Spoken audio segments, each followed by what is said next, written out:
4 ans ou 1460 jours à la tête du Lualaba, le miracle Richard Mouyej se matérialise chaque jour. Le constat peut être fait dès le départ. Le gouverneur Richard Mouyej, bien que nommé commissaire spécial en 2015 et doublement élu à la tête de la grande province du Lualaba, n'a pas encore totalisé 5 ans à la tête de cette nouvelle entité qui a repris son statut de la province perdue depuis 1966. En d'autres termes, il n'a même pas encore épuisé le délai de 5 ans que la Constitution confère aux chefs des exécutifs principaux pour dresser leur bilan de fin de mandat. Ce qui se passe au Lualaba en 4 ans d'exercice de pouvoir du gouverneur Richard Mouyej est un vrai miracle. C'est un homme compétent et c'est un homme honnête. Honnête pourquoi? Parce qu'il a compris le principe selon lequel l'argent du trésor public doit servir à la communauté. Ce que d'autres n'ont pas compris. Les Bassoïs qui disent Kuna pesa serikali ni haramu. Détourner l'argent du trésor public, c'est un sacrilège. Et le gouverneur Mouyej a compris cela. Aucune province au Congo n'est pauvre. Mais il suffit qu'on arrive à trouver ces oiseaux rares où on trouve un gouverneur compétent et honnête, chaque province va décoller. Province minière mondialement réputée comme telle, le Lualaba avant Richard Mouyej n'était plus que l'ombre de lui-même. Pas d'infrastructures pouvant attirer les investisseurs, une province quasi enclavée, une population vivant en grande partie dans un profond dénuement, l'éducation de base et le système de santé qui ne reflétaient nullement sa grandeur, aucune politique provinciale appropriée pour l'encadrement des exploitants miniers artisanaux. Bref, on pouvait dire que le Lualaba était en voie d'enterrer son potentiel. Mais celui qui a connu cette province pour y avoir vécu et travaillé, fils du terroir et qui l'avait quitté 14 ans auparavant avant de prendre sa commande en 2015, a été comparé à Néhémie des Saintes Écritures par le ministre de la décentralisation Azarias Ruberwa le jour de l'inauguration du bâtiment qui abrite le gouvernement provincial et ce, en présence du directeur, du cabinet du président de la République Vital Kamerhe, au représentant personnel du chef de l'État. En effet, Néhémie est un gouverneur de son temps. Néhémie fut gouverneur dans l'histoire d'Israël, avait construit une muraille et a procédé à la dédicace. Et la journée de dédicace, c'est quand vous lisez le chapitre 12 du livre de Néhémie, vous trouvez des chambres comme ceux-là qui ont célébré à la gloire de Dieu, bien sûr, les efforts soutenus parce que la muraille permettait de vaincre, si vous voulez, les défis de l'insécurité et des attaques de l'extérieur. Mais c'est aussi au sein de la muraille qu'il y avait des institutions en Israël où on pouvait discuter des questions de vie économique et sociale et assurer le bien-être. Aujourd'hui, monsieur le gouverneur, vous êtes le Néhémie de notre temps. Volonté de bâtir, de construire et de moderniser sa province qui lui vaut le nom de Papa Solution, lui donné affectueusement par la population.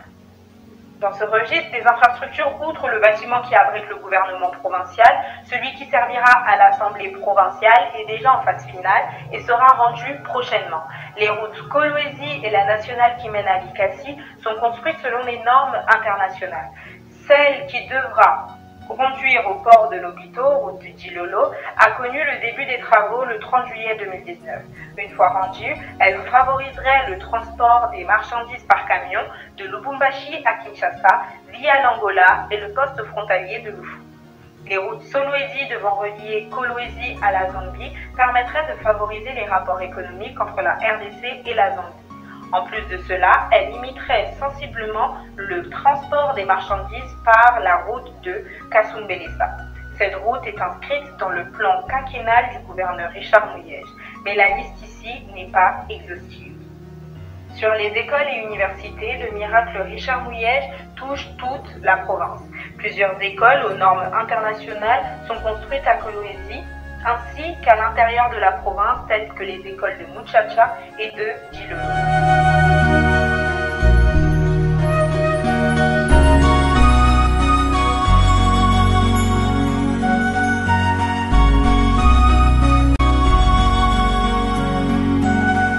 Au chef-lieu de la province, nous avons les auditoires de l'Institut supérieur médical ISTM, les auditoires de l'université Kolwezi, Unicol, rénovés avec l'amphithéâtre Kabila Tshisekedi qui donne la possibilité de suivre des cours et conférences par vidéoconférence. Ainsi, les cours peuvent désormais être dispensés par un professeur qui se trouverait à l'autre bout du monde. Eh bien, ça montre que l'université doit lutter contre l'obscurantisme. Si vous êtes dans un milieu avec des gens qui prétendent être des universitaires et qui donnent des explications recourant à la sorcellerie. Le souci, comme vous pouvez le constater, c'est de préparer la relève pour nous rassurer que l'élan de développement que nous créons aujourd'hui sera soutenu et renforcé. Ce qui nous impose comme préalable de parfaire la formation de nos jeunes. Le développement du Congo aussi, nous connaissons l'école qu'il faut faire pour que le Congo se développe. C'est deux éléments qu'il faut mettre dans l'appareil, dans le Congo, c'est la compétence et l'honnêteté. Justement, la chance du Lualaba aujourd'hui, c'est qu'ils ont à la tête de la province un homme qui a ces deux qualités. C'est un homme compétent.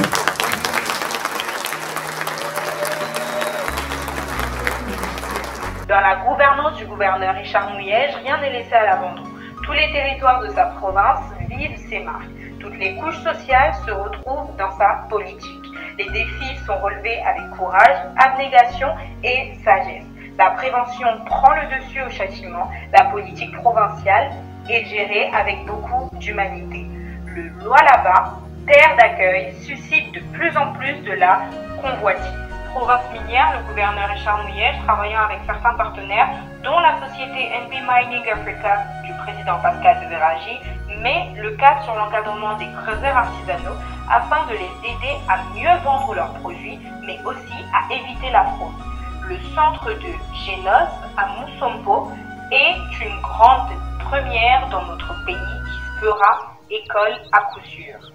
Le centre de négoce Mousompo, c'est l'idée de son Excellence le gouverneur qui a souhaité à ce que le négoce, le trésor, puisse se faire à un seul endroit. Et en le faisant à un seul endroit, on sait savoir quelle est la quantité, la production de trésors. Étendu sur une surface de 14 hectares, le centre Génos du Mousompo en construction et qui sera livré dans les premiers mois de 2020 concentrera désormais toute la production artisanale du cuivre et du colbasse de la province. C'est une garantie pour l'État qui aura désormais des indicateurs fiables, mais aussi une sécurité pour les vendeurs et les acheteurs. C'est déjà un début de solution. Je m'explique. En dehors il y a 3 labos. La province a prévu 3 labos. C'est-à-dire que quand vous voyez dans les négociations, il y a l'acheteur et les vendeurs. Chacun d'eux a tendance à tricher. Alors, nous mettrons, il y a déjà 3 labos que vous verrez. Nous avons préféré avoir les 3 labos pour dire que l'acheteur peut aller à un labo qu'il veut, le vendeur aussi à un autre labo. S'ils convergent dans leur teneur, tant mieux. S'ils divergent, il y a un 3e labo qui sera comme arbitre. Moi, je pense que c'est... Je disais, quand vous remarquez les entrepôts, vous vous demandez le petit motard là, qui vient avec 2, 3 ou 4 sacs, comment lui pourra le vendre. Il est prévu dans les entrepôts, d'ailleurs c'est en violet ici, il est prévu des hangars, de façon que le motard peut venir, dès qu'il constitue un lot de 2 ou 3 tonnes, c'est-à-dire ils font un groupe, parce qu'on ne doit pas échantillonner 50 kilos, il faut échantillonner une quantité considérable.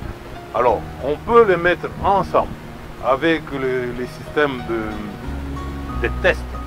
On sait dire, tel trésor a amené telle quantité de telle teneur. L'autre a amené telle quantité dans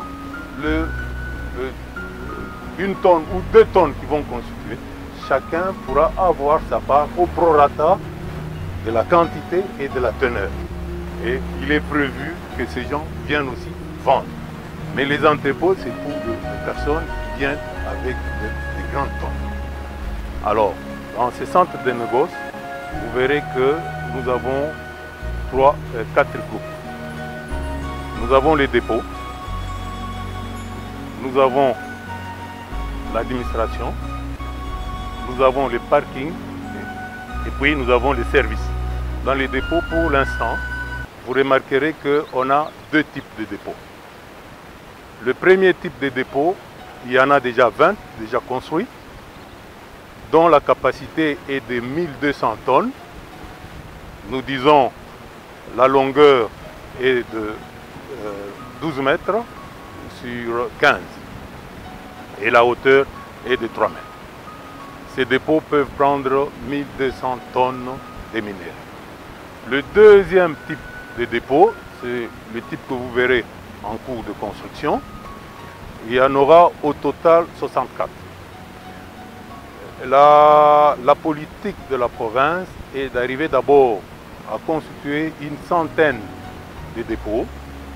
Dans cette centaine, et nous verrons comment les activités vont se développer. C'est en fonction du développement des activités.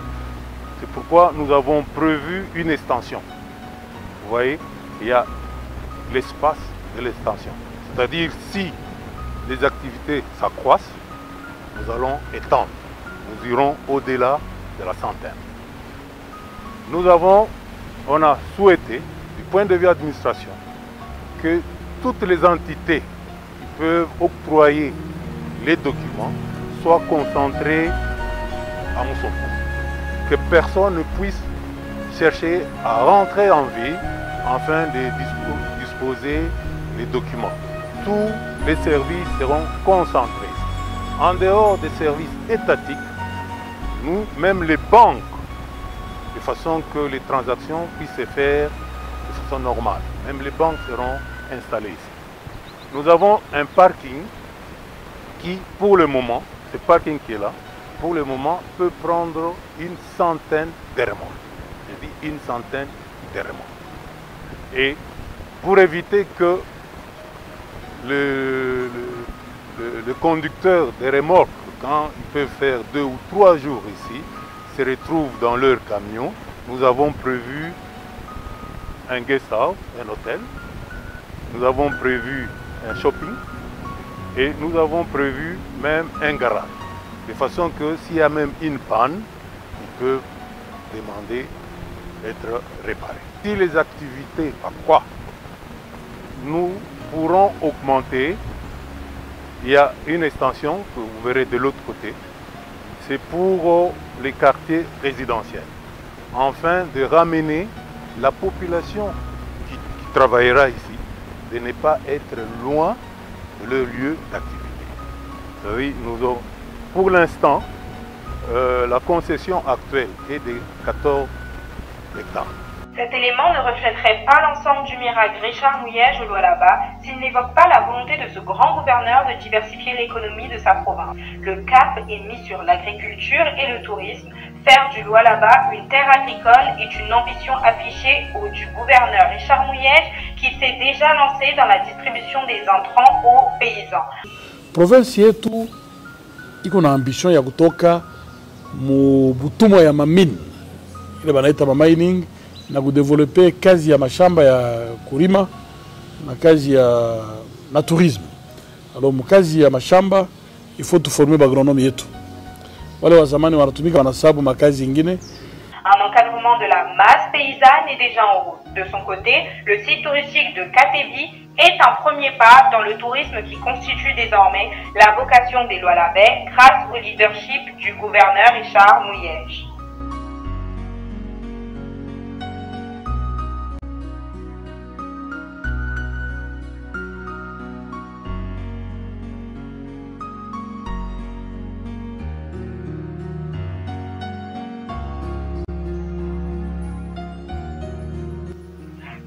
Ou 1460 jours à la tête du Lualaba, le miracle Richard Mouyège est bel et bien vérifiable, bel et bien quantifiable et bel et bien porteur d'espoir au Lualabais.